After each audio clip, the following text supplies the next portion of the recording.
All right, so everybody, hello and welcome. This is Eunice Mathis with Florida Training Academy and also Fast Start Business Services. And today we have our CPR and Business Development course. So whether you're a CPR instructor who needs extra guidance or a business owner who's either looking to start or grow their businesses, hopefully you're going to find this valuable.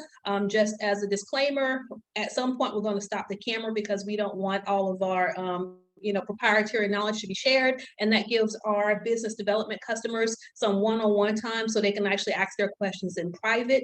If you're interested in taking the course, our website is www.flisinfloridatraining.com. And again, my name is Eunice Mathis. I've been a registered nurse now for 23 years, going on 24. As the owner of Florida Training Academy, I teach a lot of safety and medical related classes. But even before Florida Training Academy, I had other businesses, whether it was in real estate or in retail. So I have a lot of business knowledge, but it was trial by fire.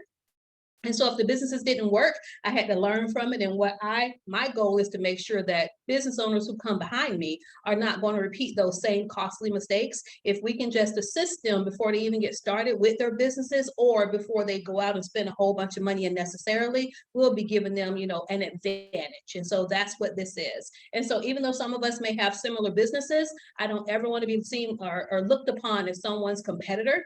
If you're partnering with us or if you're one of my mentees, we're not competing against each other, we're actually collaborating. And so the goal is for us all to make money. So that's a little bit about myself and the reason why I'm here teaching the business development courses. And we'll start off with you, Allison, since you're here with me in Jacksonville. Would you please introduce yourself and your business and tell us the reason that you're taking a business development course? Sure. Again, I'm Allison Johnson. I am a registered nurse. I've been a registered nurse for 28 years.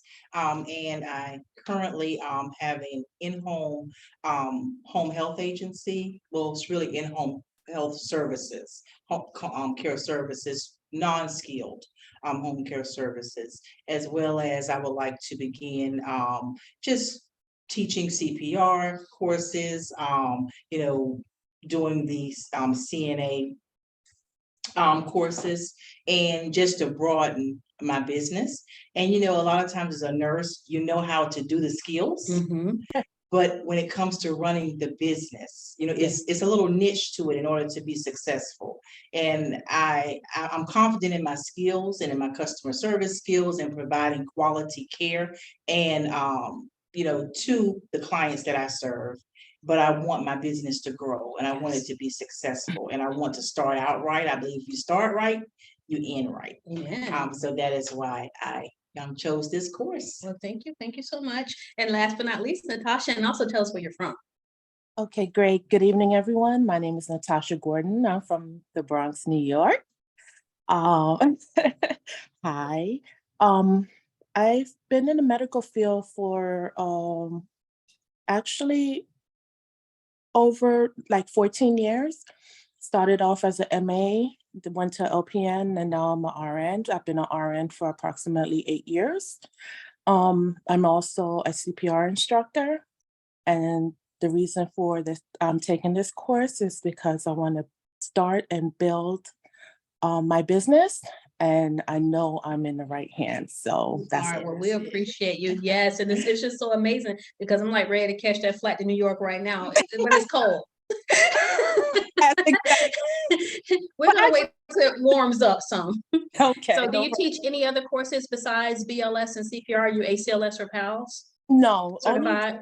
Just CPR BLS at the moment. I'm going to stay. I want to focus on that. Okay. For right now, until if I feel that I want to go further, but that's my main focus right now. Understood. So with the package that you all pre-printed, it has the agenda, but we're going to bypass the agenda. And if you'll turn to the second page, and because I can't see your papers, we're just going to start off with the SWOT analysis, Natasha. Okay. And so what I do is my business, if you think about it, is not one business. My business is multiple businesses under one brand.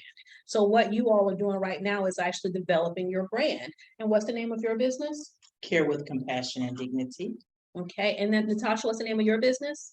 Gentle Hands CPR Training. Okay. And so so whenever you're actually picking your business name, and you can always do like a DBA or something, but at some point you may go beyond CPR. So Gentle hands would be, it could be companion care, it could be CPR, it can also be medical and, training. So besides CPR, beyond CPR. So if you can make a note to yourself, I want you to consider either doing the DBA, which is doing business as, and so that way you can keep your same EIN.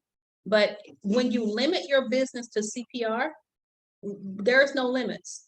I want you to have such a global name until, I chose Florida Training Academy, but prior to that, my business's name was Perfect CNA, which confused people because they'd be calling for CNA classes. They'd be like, you do all of that? And I'm like, my business name doesn't match what I do.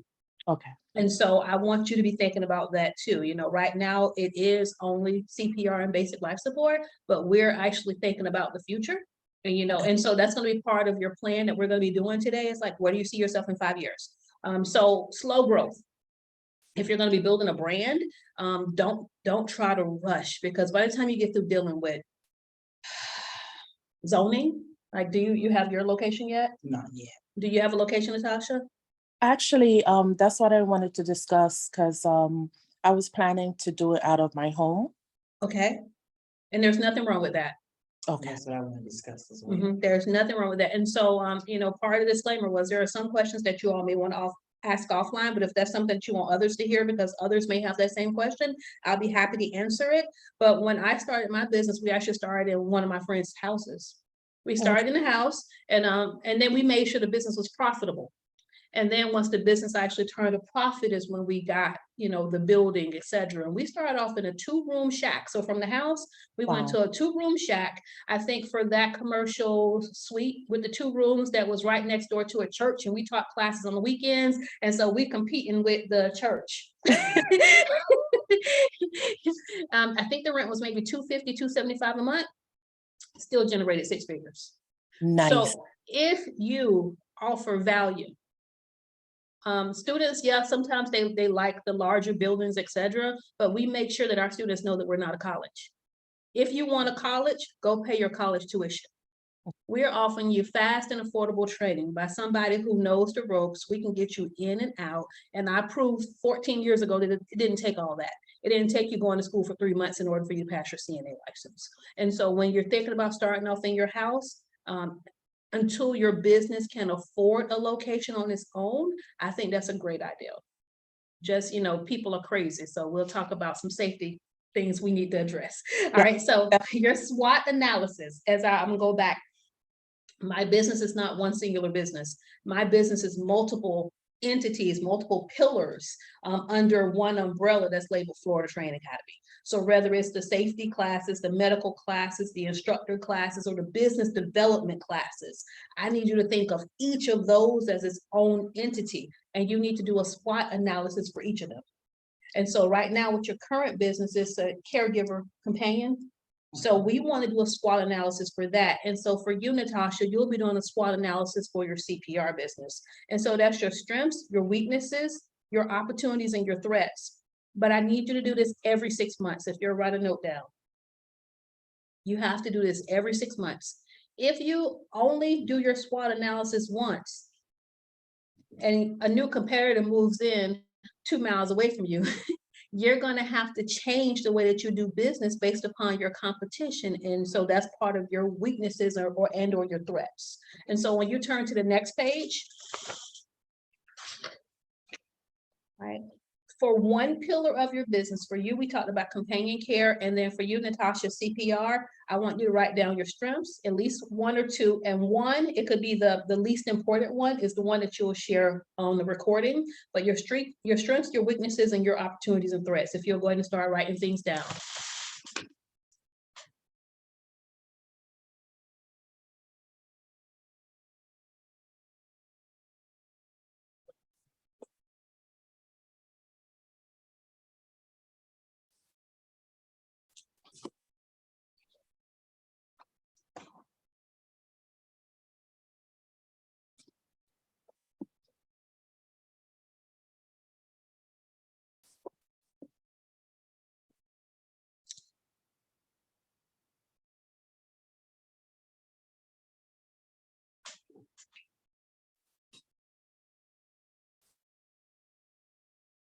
Natasha, how are you doing over there? You have something in each box?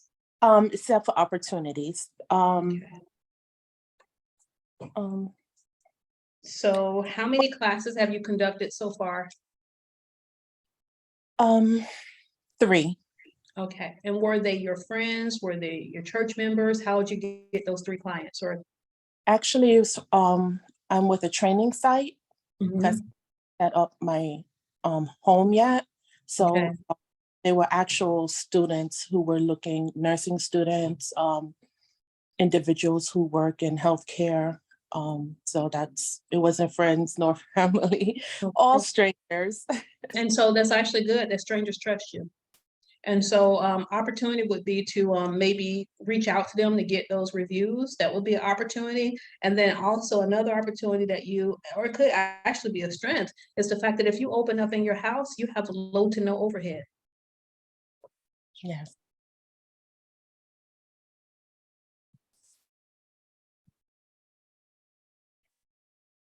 All right, so if you'll go ahead and start off with your SWOT analysis, if you'll tell me one thing from each box, Natasha.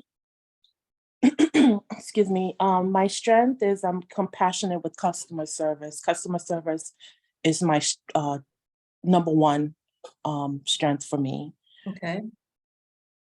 Because should I go into explanation or just go on to the next box? No, I mean, as nurses, we will hope that we are very good with customer service, and we do understand that some of the dynamics have changed. The students are getting out so fast, and new nurses are training new nurses to where it's like communication skills are not there. But I could tell that you're a great communicator and that you actually listen. But that's what nurses do. That's what we're supposed to do. All right. So the next, please. Weakness, I give all to others and forget myself. Ooh, all right. So I'm gonna go write that down. All right. So we're going to prioritize self-care. And it's okay to be selfish at times, especially when it comes down to your business. All right. And so what about opportunities? I obtained the emails, the information from my students. So when I do transfer everything to my home, I can be in contact for their 2-year follow-up. Very smart. I'm proud of you for doing that early on. So All right, you're and now what about your threats? fear. Okay. Well, you're overcoming your fear by being in association with other people who are going to help you and hold you accountable. And what are you afraid of? Because you're a nurse and you passed the NCLEX. Like, what fear do you have? It's just personal fear. I know anything I go for, I can accomplish and conquer, but sometimes it's like I overthink. I overthink things, and once I overthink, that fear comes in. Okay, Sneaks. understood. All right. So for your strengths, customer service, are you currently working full time? I'm a travel nurse locally, so I'm starting a new assignment tomorrow, but I have plans in regards to how I'm gonna handle. And so the reason why I asked, because I think that this is one of your weaknesses, and I don't think that a lot of nurses really realize this, is we may have great customer service, but because we're so busy doing so many things, we're not going to be able to answer our own phone calls. And so is your voicemail set up? Do you have a website yet? No, I don't have a website, and my voicemail is not set up. So I need you to add that to weaknesses. I love you. Yes, because these students want instantaneous satisfaction. So if they don't get to you, they're just going to call the next person on the list. And so your phone needs to give them instructions on how to register. And if you don't have a website, that'll be part of what we talk about today. If you don't have a website, you want to get one, because pretty much the students only call to see if we're actually, I guess, a valid business. They saw us online, they saw the reviews, and I'm sorry, something's popping up here. Let's see what this is. And then they call just to make sure, and they're telling us information from our website when they call us. And so what we utilize is, and you may not be there yet. When I started off, I would just drive around with a piece of paper, a calendar, and of course I have my cell phone now, but I would just drive around, and when students would call, they would say, hey, I'm interested in this class. I pull out my calendar and I'll say, hey, I have a class on this day at this time. The cost is this. If you're going to be accepting cash, just think about safety, but we try to make sure that we don't collect any of our students' credit card information. So that's why we send them links, and we have the website. So they do they enter their own information. And that helps keep everybody honest, and we don't have any issues on that. Okay, so great customer service, but you can't answer the calls while you're on a travel assignment. So we're going to work on that. When do you plan on teaching the courses? How soon? Well, I have a schedule set up that during the week, and also on Saturdays, I'm going to hold 6 p.m. classes. Very smart. Very smart. Yeah, because I try to be home sleep. Yeah. So 6 p.m. Yeah. So you're gonna get a good crowd, because everybody is working, and especially those nursing students are getting out of school. And so that'll be a good crowd for you. So you're gonna hold those classes. You're going to have a website or a phone number that lets them know you're gonna call them back as soon as you can. What I also put on my voicemail is for students to text me. And I actually claim a lot of customers, because even if I am busy, if I have a missed call, I send them a text message right back and explain to them, hey, I'm busy, how can I help you? And so usually when I can't talk, I can text. All right, and so the weaknesses, we want you to prioritize self-care, and you're actually doing that now. You're actually putting yourself first. May I ask, how did you hear about us? YouTube. So were you like searching for how to grow your CPR business? What was the search term? Yes, how to grow my CPR, start and grow my CPR business. And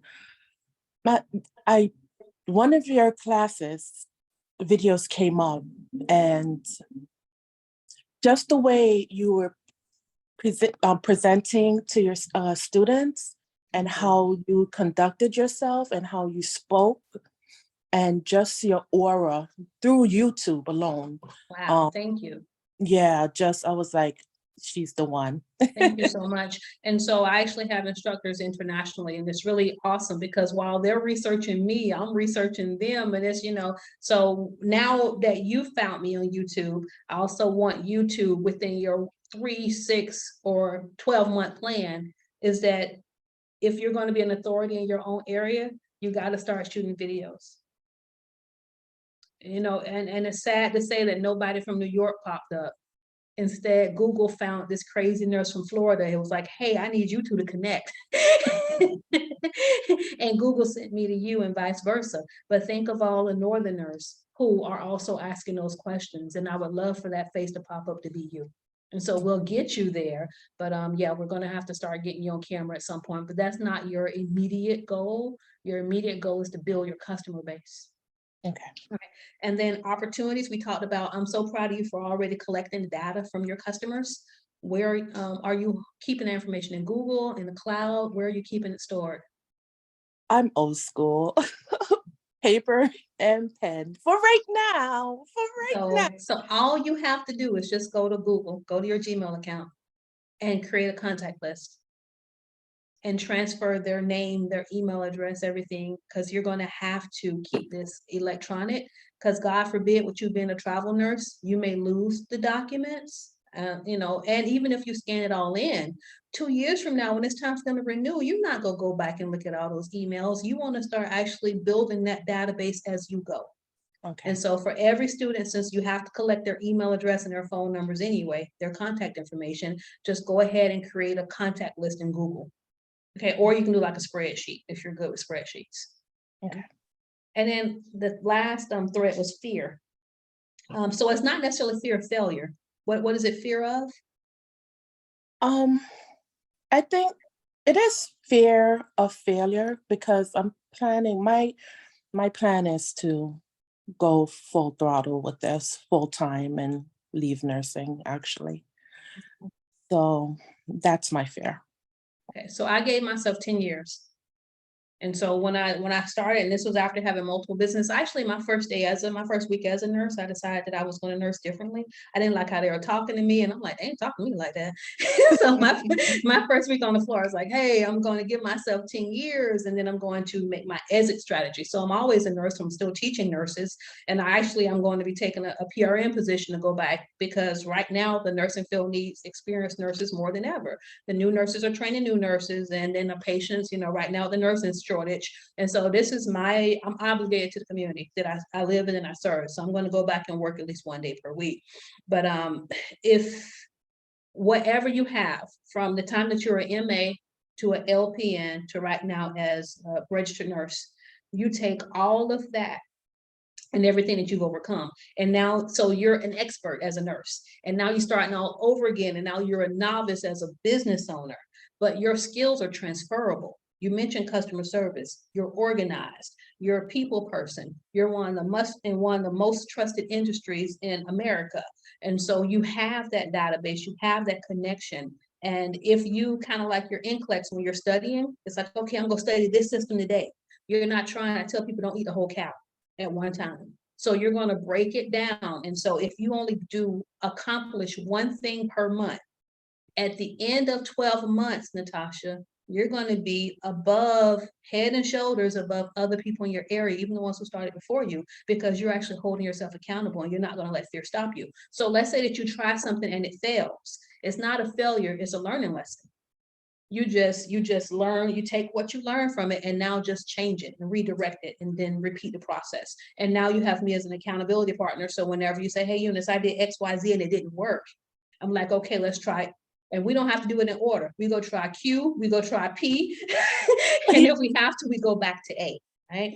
And so we'll talk about like your most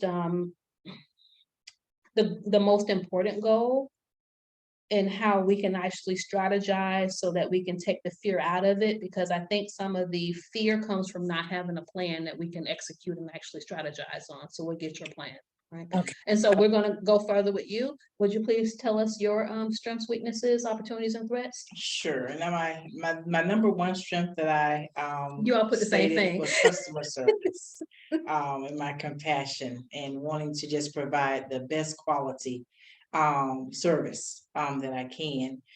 A weakness is that I've learned I try to operate all areas of my business, and I can't do that. And I'm learning that, and I'm trying to learn how not to do that. As well as also another weakness that I thought was my years in business. So, getting my name out there, which I understand that, if I provide that quality care, and that quality service, word of mouth is very key. Opportunities is building my client base. And I feel that I would be able to do that with the tips and the that I learned in this course, and that in working with Eunice, as well as building my staff and outlining those roles and giving and placing right individuals into certain positions, so that I'm not trying to work every area of my business. And a threat is I do have somewhat of a fear of failure. I feel like I should be so, from on day one, I may feel like I should have accomplished so many things ahead, and like I always feel like I'm behind, and I'm not moving as fast as I should. And even though I make accomplishments, I don't give myself credit for what may be a small every accomplishment, and then I feel like it's on me. I blame me for that not occurring, and just fear of not being successful. Okay, so Your strengths, your customer service skills, Mhm. right? You do have excellent customer service skills. And so when you're busy with clients, how are your phone calls and emails being addressed? Are you doing everything? I'm doing everything. I use I have a business line, but it comes to my phone. Okay. And so I'm doing everything. So, and one thing, and right now, if I have a client or, and they're in dire need of services, until I find a staff, I'll take them. And that's another thing with customer service, they get all of my time. So I don't answer calls until I get to my car and I may be seeing multiple people and then I'm calling, from my car because I'm gonna give my client everything that I can, I'm gonna take care of them and I'm not, really focusing on my phone. And so that way I may miss Yes. a call. And then sometimes by the time I get home, it's, late, then, I may not answer an email. I try to answer my emails within 24 hours, but then I find myself like, oh my gosh, I didn't even see this email. And it's not intentional, but I didn't see it. So that's, again, could be a lost opportunity. Okay, so these are my thoughts. Mhm. Which do you need help with most? Front office, back office, or patient care? Patient care. Patient care. Mhm. And you need unskilled workers? Yes. Are you still traveling throughout Florida? Are you, what counties? I do Duval, Baker, Nassau, Clay, and some Volusia, St. John's area. St. John's, not really Volusia, St. John's. Flagler. That's a lot, young lady. Yeah, Mhm. that's So which county brings you the most income? It will be Duval. So I'm really trying to focus now to build Duval. Okay. And that's what I decided. I needed to focus on certain counties instead of just everywhere. Yeah. And so I'm really trying to focus on Duval. Now, it's not a bad thing that your business name is there, but maybe that's something where you can go back and offer your CPR classes or something. But if we don't have enough staff, I'm worried that you can't accept new patients. You can't accept new clients because Mhm. you're burning the candle at both ends. So our pressing issue right now is we need to get you some staff in Jacksonville. Yes. And then maybe those staff will know others that are trustworthy who can go to the surrounding counties. And if we could possibly just, any county that's not profitable, we want you to focus on the low hanging fruit instead of you trying to do so much with, so little right now. And then delegation. Can't do everything. I have an office manager here who assists me. And when she gets off, she can possibly assist someone else. What could an office or admin, how would they be able to assist you? Are you willing to share your email? Because that's a lot, that's some trust issues. Sure. Okay, some trust. But I know how I set my emails up and I want you both to take these notes, is that I have my admin email and that's the house-wide email. Okay, that's just general emails. And then on top of that, I have my business email that goes directly to me. And within that, when you set up your files, I have a file for AHA, I have a file for bills, I have a file for forklift. I need you to have a file for unaddressed messages, but maybe like put one in front of it. So it's going to be one of the first files you see. And that's how I don't miss emails. Because as soon as somebody emails me, I immediately pull it over to my unaddressed file. And that helps me keep track of everything. I have a file for business contacts. I have a file for important. So anything that you're like, oh, I need to if you organize your emails, that will help you out a lot. As I probably get about 20 emails that I have to address on a daily, not just a spam. It's like, okay, this person needs to order cars. This person needs this. And I am a limited resource, but I do find that if I wake up early in the morning, I can knock out all of those emails before I go to work, before I ever see anybody. So usually about between 5 and 6 a.m., that's when I get all those unaddressed emails taken care of. Okay. So what is your your structured time for emails? Early in the morning, like Okay. I've been up since like 4:30. Okay. Early in the morning. You ready for this life, Natasha? I on a regular, I'm up between 3 and 4 every Okay. morning. Okay. So That's- we're going, yeah, that's really good time. And so email files, you cannot accept new patients until we get you some more help. I love you though. Your delegation you're going to work on, because I do have an office admin here that I've trained, and then you could, provide some additional training. But I use artificial intelligence. I use automation. And so we kind of talked about using like the Google. I go ahead and I pay for a classroom management system that like generates receipts and emails, etc. You may not be there yet, but whenever it's getting to the point where you're having like students registering for your classes and they're like, hey, I didn't get this receipt, I didn't get that, you may want to start considering some type of classroom management system. I think it's one called Acuity, ACUITY. And that was only maybe $30 per month the last time I checked. But your students can literally go on, schedule, pay, get their emails, so that you're not the one who's doing all of this stuff. Okay. And that will free up, because we haven't even gotten to your CPR business yet, because we need to focus on your caregiving business.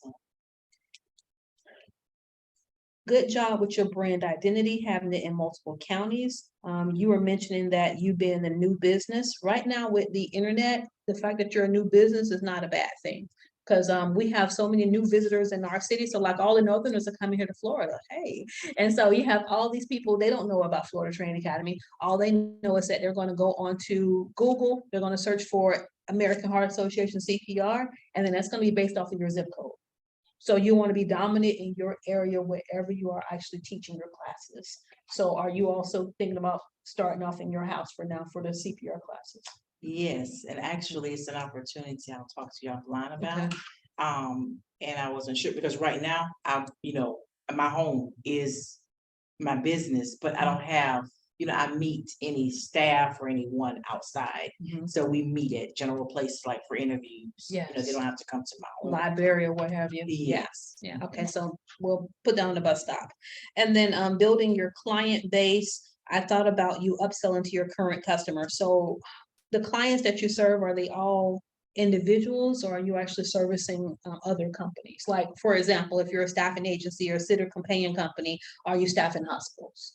Not currently. It's Okay. it's individuals, and then I'm contracted with different organizations. Okay. And then for some reason I put self-paced, because you were trying to, I think whenever you start getting the fear that you're not where you want to be, it's because you're looking at someone else. And that's just what I'm thinking. And so if you're looking at someone else and their accomplishments, you don't know that I had 10 businesses that failed. Okay, you don't know that I learned sales because I was selling lingerie to strippers in a nightclub. I mean, I'm being honest. You just don't know. That's why I learned marketing. And so my problem is that I probably don't have enough fear. I'm just like, but I was young and I knew that I wanted to do something, and it was actually kind of fun at the time. So when you're running your own race at your own pace, once you actually get your business developed and where it needs to be, if you can get the caregiver part and get that staffing down and get that system in place, then you could duplicate that in another county. And when you duplicate that in another county, then you could add those ancillary services like, okay, we do CPR and training here also. And, so if you focused on the 2 counties that made you the most money, initially being Duval, how are you finding employees? Through word of mouth, also through I did do some through Indeed. And I haven't used them yet, but I've been talking with like ZipRecruiter, just trying to see the best avenue. The last time that I did a hiring, when I was looking for 3 employees, believe it or not, I got good candidates from Facebook. And I want to say it was like really cheap to advertise on there. And so as long as you put those, because they're just sitting at home. They're sitting at home on social media and they're like, man, I need a part-time job. And so I want you to look at Facebook, especially if you need somebody who is, you know, maybe a little bit younger, who they probably are living with their parents, so they are not the head of the household. They just want to supplement their income. Facebook may be a good audience for you. When I think of Indeed, I think of full-time with benefits. Okay. Okay. All right, Natasha, whenever you're ready to start taking on, you know, contractors is what I'd recommend, not necessarily employees.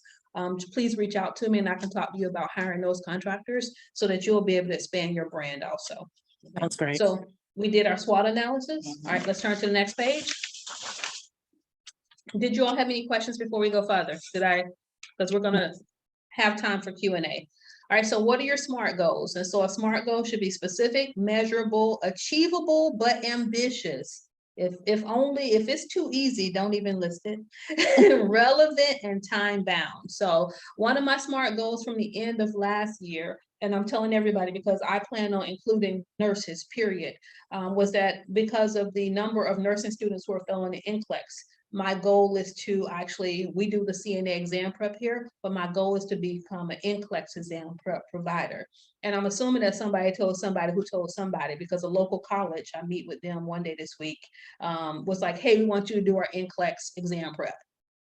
So it doesn't matter where you are right now. If you're in the US or you're in Canada, 1/3 of nursing students, regardless of the program that they attended, they're not passing the NCLEX. So we already have a nursing shortage. And so my SMART goal was that I wanted to start offering the NCLEX prep courses. In order to do that, I started reaching out to nationally recognized companies who do NCLEX prep. Now, the difference is a lot, you can go to Kaplan, you go to Pearson VUE, there's a lot of people who do, oh, we'll do a review. Our nursing students are also lacking hands-on skills and communication skills. So if you just put them in front of a computer, yeah, they're gonna pass that test. But when it's time to actually do critical thinking and put 2 and 2 together, they cannot do that. And so the goal would be, and one company has already reached out to me and I'll keep doing research, that's my goal for the month of February, is that, so I'm like literally like by the time March comes, I should have a full curriculum. And this isn't something where you need to be a college. This is something where, because I'm just good at creating curriculum, it's going to be something to where I'm going to take what someone else is already doing, make sure that they're getting paid for what they do, because we don't ever want to X anyone out, but that's going to be the student's ticket to enter. So if you finish your online review course and I have your certificate showing that you've completed your online review course, you come here and we do a live review that includes 2 days of skills. So all those skills you didn't do when you're in the nursing program because your nurse preceptor wouldn't let you touch a patient, we need you to do that before you take your NCLEX. And so that is going to help them put the little squares together so that they can actually pass the test, or at least that is my goal. And even if I'm wrong, I can always go back and revisit it. But what we're currently doing isn't working, because if it was working, we wouldn't have 1/3 of nursing students fail. So when you think of your SMART goal, that was very specific. I'm going to be starting an NCLEX prep program, measurable. I'm going to know whether or not they pass or fail. And if they're failing, I'm going to be getting some input. Well, let me see what your review, what your notes say, so I know what areas I need to address. Is it achievable but ambitious? Yes. And then once we understand the process, we're going to duplicate the process. I cannot serve everybody. Okay. And then when we talk about NCLEX, we're talking about a nationally recognized examination. So it'd be nothing for me just to repeat that process and let someone else in on it. Relevant and realistic. That is quite relevant. So you can focus on CNAs and them helping to pass their exam. Meanwhile, naturally, 1/3 of nursing students are failing. I don't know how many thousands of people that is, but that's a whole nother market. And then we have time bound. I said March. So when you go to the next page, I need you all to write 2 SMART goals. I saw that smile, Natasha.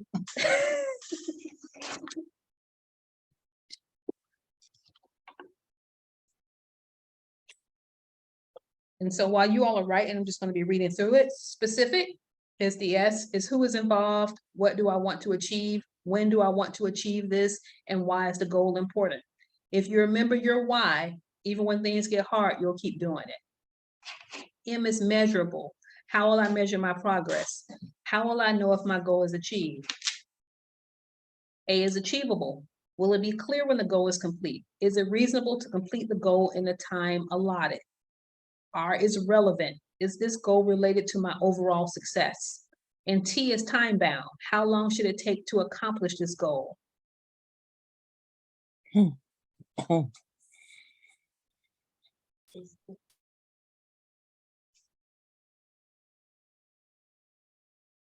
then just like with the SWOT, for each of your business entities, for each of your business pillars, it would be, I would recommend that you do SMART goals every 6 months for each individual pillar. Okay.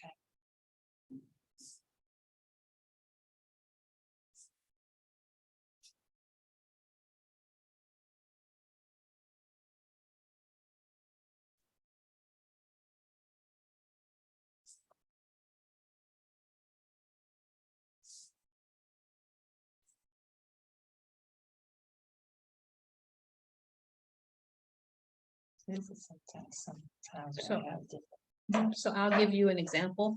So this is just me guesstimating. Let's say that your the unit that you are going to be leasing for your business, that it costs $1,000 a month, and with utilities and everything else and insurance, this is just a low ball number, $1,500 a month. I need for you to make a SMART goal that says I'm going to, be able to get 10 clients within a certain time frame, because, ultimately one of your first steps should be that your business actually, if it doesn't pay you, at least cover its own expenses. And then for you, Natasha, one of your SMART goals could be, just simply, figuring out your registration system, because it's going to be easier for you to start because you're starting right there from your home. Okay.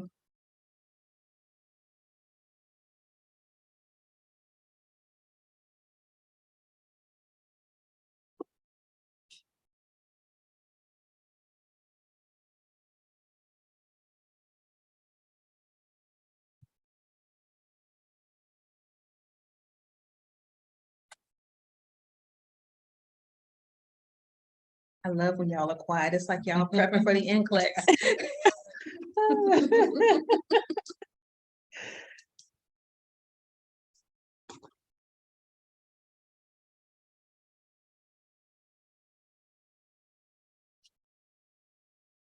Like when I first I had this larger office, and so I've downsized. I've had smaller offices, I've had larger offices, but I knew to make a profit that I had to have at least 100 BLS students. And so my goal was to be offering classes in the morning, in the evenings, and on weekends, and we would actually accomplish that. But it was kind of like logistical. It was very cumbersome because we had CNA, we had basic life support, ACLS, we have forklift classes outside. And so it's kind of like once you're, running your own training center or training site, that you're like a conductor, okay? Because you have to keep all these parts moving.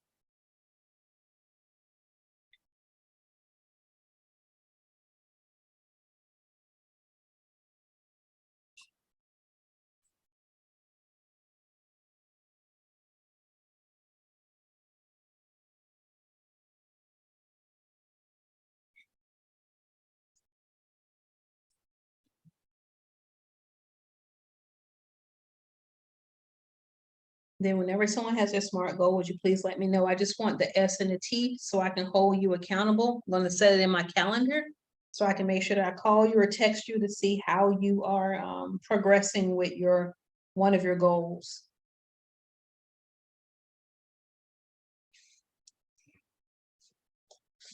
Okay, All right. I'll go. Okay, I'm ready. Okay. So my SMART goal, I said at least 15 clients by March. Okay. And are all of these companion care? Companion care, personal care. How many employees Homemaker. will you need to service those clients? To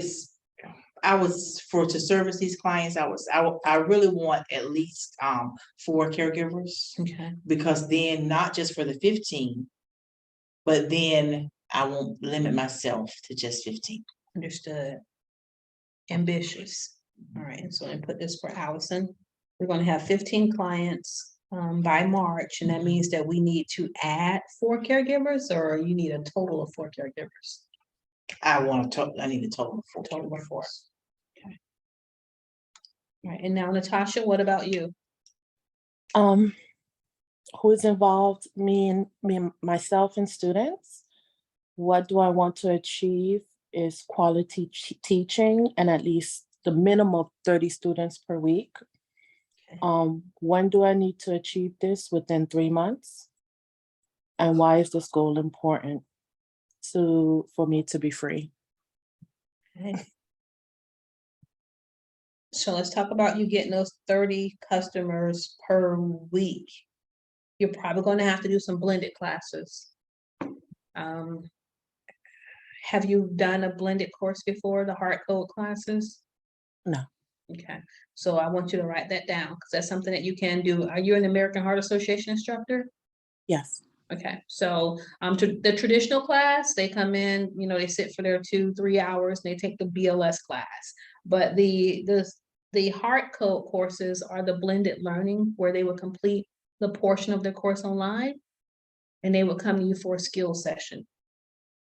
Okay, and so if you're not able to find information within your instructor portal on the instructor network, reach out to your training center and just let them know. But it's really self-sufficient, it's really easy, and it's also one of your lesson plans within your instructor manual. So like I have a skill session tomorrow, person's already did the didactic, the video version, they bring me the certificate, and then I'll do their skill session, and that's how you get multiple students in quickly. Okay. So that because you are a limited resource and you need to also be working while you're building up your client base. And so you want to be thinking about how can I get the most students without so much face-to-face contact and hands-on contact. Plus, you don't want 120 students coming in and out your house. I love you. All right, so you all need to create at least 2 more SMART goals, please. You have homework, create 2 more SMART goals.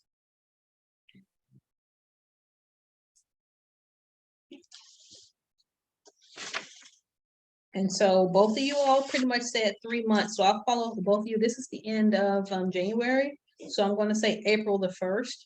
If you all don't reach out to me, I will be reaching out to you. Hopefully you'll contact me before then with additional questions.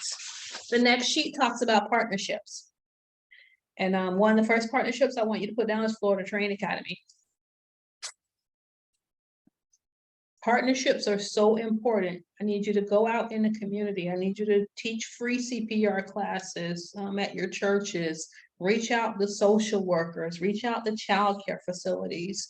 I receive the bulk of my income from CPR training by doing business to business, not business to consumers or business to individuals. And so if I can get a group class, and sometimes we have one school that has like 200 educators that we train. And so that should be the goal. And right now you may not have the equipment, but that's why you need partnerships. You need somebody who has the equipment, and I'd rather make 30% than 0. So you would go to your training center and say, hey, this is what I have. And I'm willing to, share the cost if you can provide the additional instructors and also allow me to borrow some of the equipment so we can teach this course.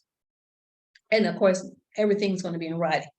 And when you get paid, they get paid. For most of my independent contractors or instructors who come out and assist me, I pay them the same day or the next day. And it will be the same day if, of course, I had the funds in the account and it wasn't going to be a burden on the business.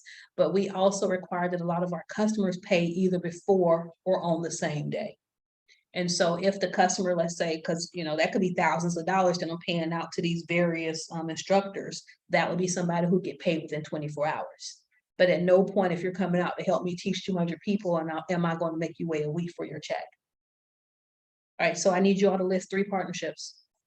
In addition to Florida Training Academy, who could you reach out to in order to grow your business? Think of those nursing students. What college did they attend? When nursing students like you, they go right on Facebook and they tell everybody where they went to for their BLS course.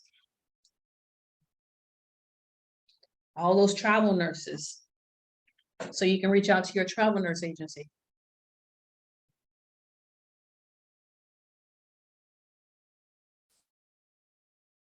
I forgot she was in New York. I was gonna say, yeah, and if y'all have a swimming pool, it's almost spring, so you can start getting, and you in New York, it's not almost spring.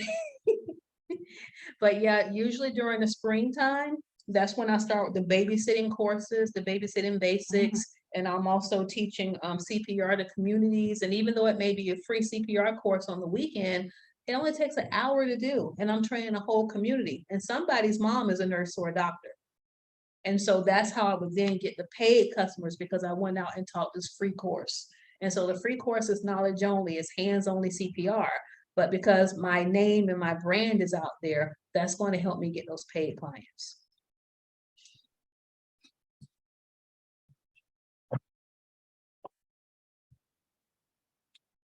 Have you all done any cold calling?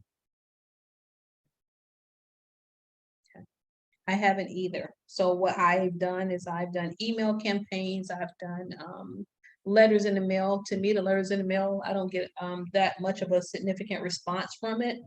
But if you had a teenager or somebody who has a strong voice, hey, this is, and I'm just going to use a fictitious name, this is Cheryl with ABC CPR training. We see that you're a new CPR, we see that you're a new child care provider within our county. We want to see if any of your staff need to be trained. Oh, you just recently got trained. Was it okay if I contact you again in another year so that I can let you know what our prices are? Okay, so it's all these new businesses that are popping up. And if they are regulated by OSHA or any of these regulatory bodies, they have to have CPR. I want you reaching out to them. Warehouses, JTA, you all are, minority business owners. I want you to start using the fact that you're a minority owned business, and also use the fact that you're a nurse owned business.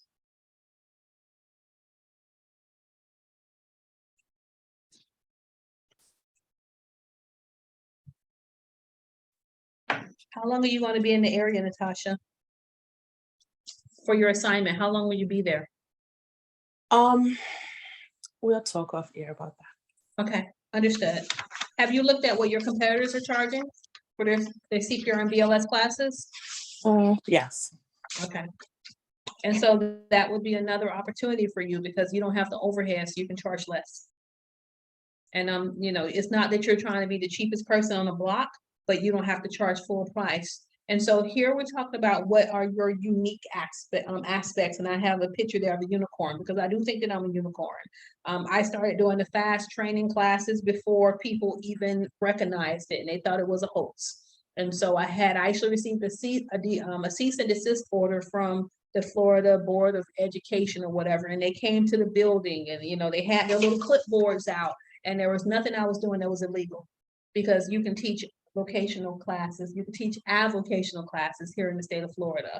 And so I need you to know your laws, because whenever you are a trendsetter or a unicorn, the powers that be may not like you. And so as long as you know what you're supposed to do, if you're not, and one of the first things that it says, you have to be tech savvy or savvy. So I started off way back then, advertising when people weren't advertising, and then being disruptive. Nice girls rarely make history. So if you're going to be in business, you want to be nice and you want to be a nurse, but you also have to be a pit bull at some point. You all both said that you have the customer service, so you are consumer focused. If the reason why you're in business is to make money, and that's the only reason, you're not going to be in business for long. Your customers are going to sense that. I need you to be efficient. I'm going to show you how to run these businesses on a shoestring budget so that you're not going broke.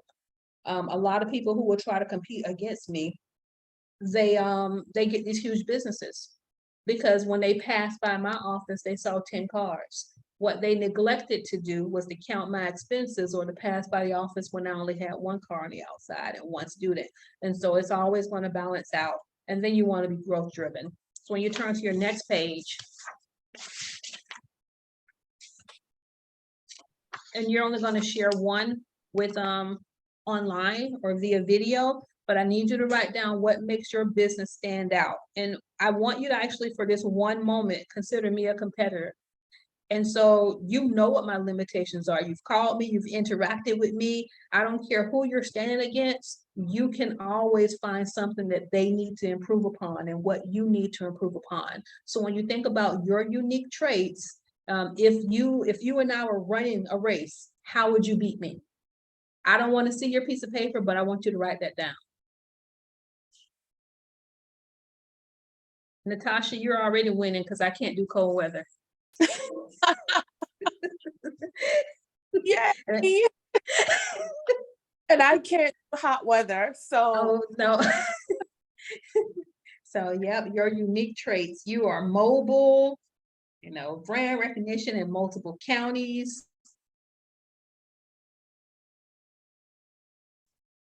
Whoever your accrediting body is, whether it's ACA or Elder Source or whatever, that's a connection that I don't have. So I need you thinking about all those unique traits. What is Agency for Healthcare Administration? So with Allison actually having a care agency, she has different regulatory bodies who review her notes, etc. And so, but because they usually have a network of other agencies, she could actually reach out to those agencies, not to necessarily say, hey, I need caregivers, but to say I offer CPR classes. Okay.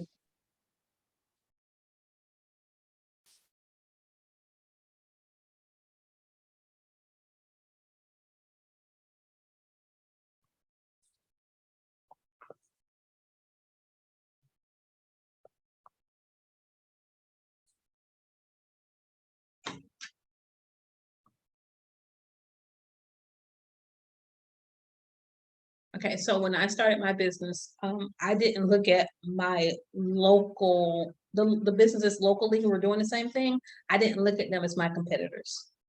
My competitors were Cintas. I want you to write this down. CINTAS.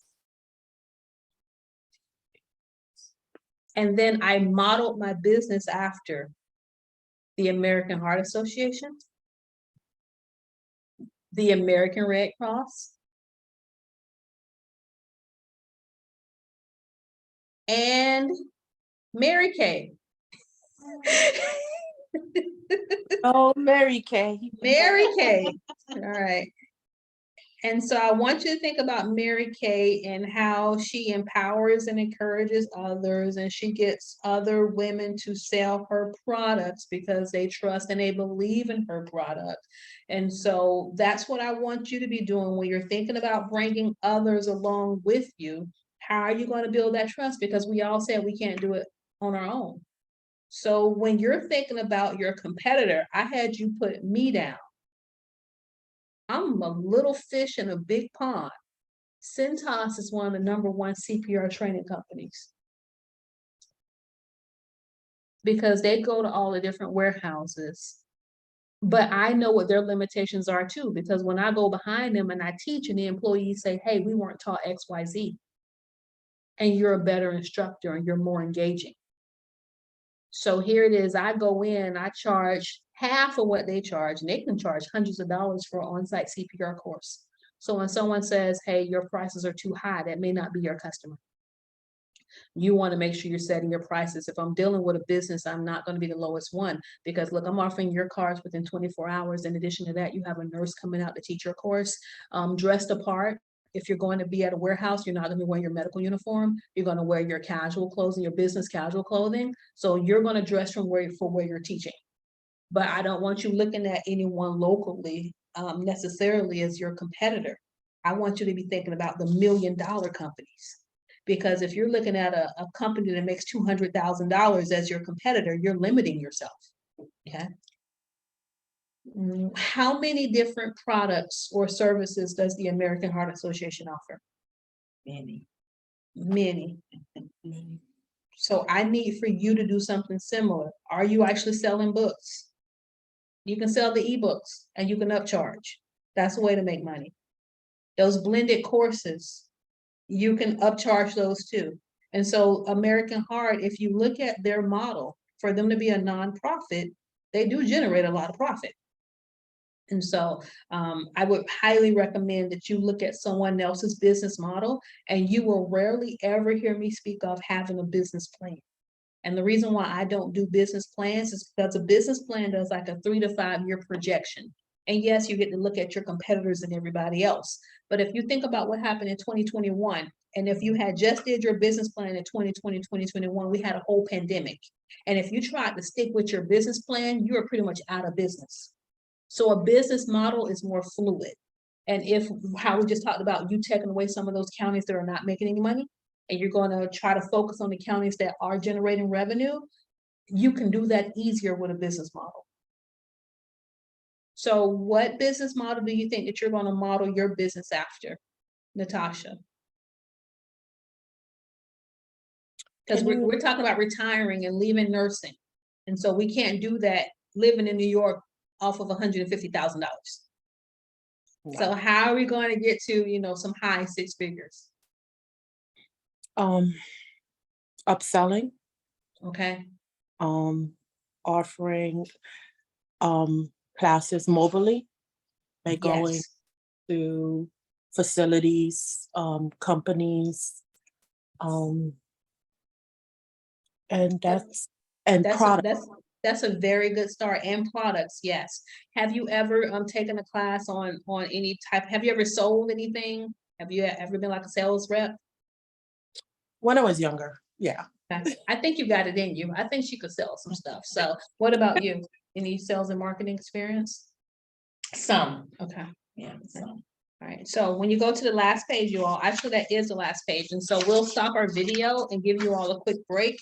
And then from here is going to be those higher level questions that we did not want to discuss on video. So for anybody who is watching, we thank you for attending. We hope that you actually found value. We receive at least I receive a lot of calls and a lot of emails from customers who are like, hey, I want to grow my CPR business. I want to grow my medical business. And so the information that you provide, they're really appreciative of it. So I want to thank you ladies for even sharing and taking the time and allowing others to learn from you. And we'll check back with these ladies in about 3 to 4 months and see how they've progressed and to see what their businesses are.